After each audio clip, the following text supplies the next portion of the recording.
Hello दोस्तों, आज हम बात करने वाले हैं एक नए टॉपिक पर। सबसे पहले हम आपसे पूछेंगे कि आप लोगों में से कौन कौन सेल्फ स्टडी करते हैं। इसमें कमेंट जरूर करें। बच्चे ऐसे होते हैं जो स्कूल और कॉलेज में पढ़कर ही काफ़ी अच्छे अंक प्राप्त कर लेते हैं। तो उसका कारण क्या होता है? उसका कारण ये है कि वो घर पर सेल्फ स्टडी करते हैं।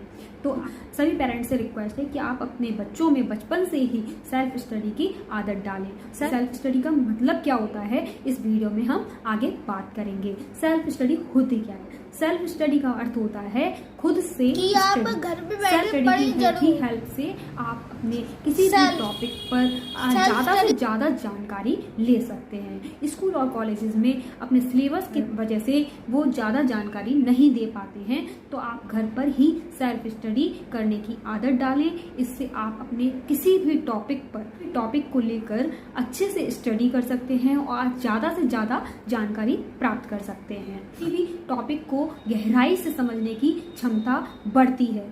सबसे पहले आपको सेल्फ स्टडी के लिए एक एम बनाना चाहिए, लक्ष्य बनाना चाहिए। लक्ष्य मीन्स होता है, लक्ष्य मीन्स अपना पूरा करने के लिए आपको क्या करना होता है? सपना पूरा करने के लिए आपको मेहनत करनी होगी। और मेहनत कही है, जैसे कि कुछ बच्चों का सपना होता है डॉक्टर बनना, और कुछ बच्चे टीचर बनना चाहते हैं। तो आपको पहले से उसकी नॉलेज ले लेनी है कि आपको टीचर बनने के लिए या डॉक्टर बनने के लिए क्या क्या सब्जेक्ट पढ़ने होंगे। तो 1 बाय 1 आप सब्जेक्ट जानकारी लेकर उस सब्जेक्ट को पढ़ सकते हैं। आगे नेक्स्ट बात आती है रूटीन बनाने की। पढ़ने का आप रूटीन बनाएं।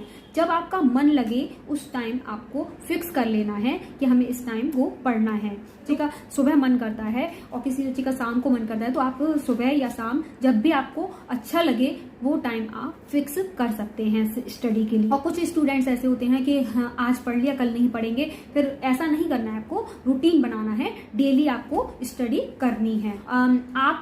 आपको खुद ही अपना टीचर बनना है। तो आपको टीचर कैसे बनना है? मतलब आप याद करें, सेल्फ स्टडी करें, स्टडी करके खुद ही इम्पॉर्टेंट चीज़ को खुद ही अपने आप से सुने या सुन सकते हैं, या फिर आप उसको टेस्ट के थ्रू भी ले सकते हैं। जैसे कि आप अपने आप टीचर बनेंगे। जैसे आप टीचर क्या करती है, टीचर आपका टेस्ट लेती है, तो टेस्ट आप अपने आप भी ले सकते हैं। ठीक है, टेस्ट लेकर अगर आप अपनी गलती को खुद ही चेक करेंगे तो ये इससे बेस्ट कुछ नहीं है। ठीक है, एक बार किसी भी टॉपिक को आप एक बार पढ़कर उसे छोड़ ना दें। ठीक है, एक बार पढ़ने से कभी भी याद नहीं होता है। आपको मैं अपने ही बेटे का एग्जाम्पल देती हूँ कि मेरा बेटा जो है वो बहुत है क्वेश्चंस को देख लेता है, और अगर वो ज़्यादा लॉन्ग लगता है तो वो कहता है कि मैम बहुत बड़ा है। ठीक है, तो बहुत बड़ा कहकर वो कहता है कि मम्मी याद नहीं हो रहा, मुझे छोड़ देता हूँ, और वो उसको पढ़कर भी नहीं देखता है। ठीक है, एक बार पढ़ने से तो, लेकिन वो क्या करता है, एक बार में पढ़ के भी नहीं देखता है।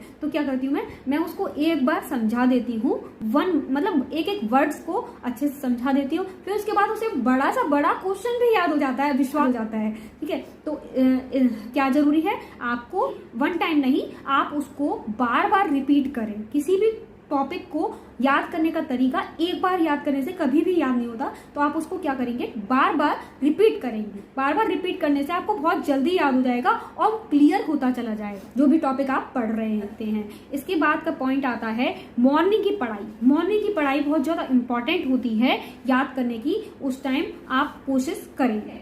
इसके बाद बात आती है सेल्फ स्टडी के अंदर जो पॉइंट आपको इम्पॉर्टेंट लग रहे हैं। जैसे कि महान व्यक्ति के बारे में आप पढ़ाई कर रहे हैं, जैसे कि आप मान लीजिए किसी की जीवनी पढ़ रहे हैं, तो उसके माता पिता का नाम और सन, ठीक है, किस डेट को उनका जन्म हुआ था, मतलब नोट्स की तरह एक तैयार कर लेना है। फिर उसको आपको पढ़ना है। इससे आपको बहुत हेल्प मिलेगी। और ये थे हमारे सेल्फ स्टडी के बारे में बातें। और अगर आपको वीडियो अच्छी लगे एंड शेयर भी करें और फॉलो जरूर करें।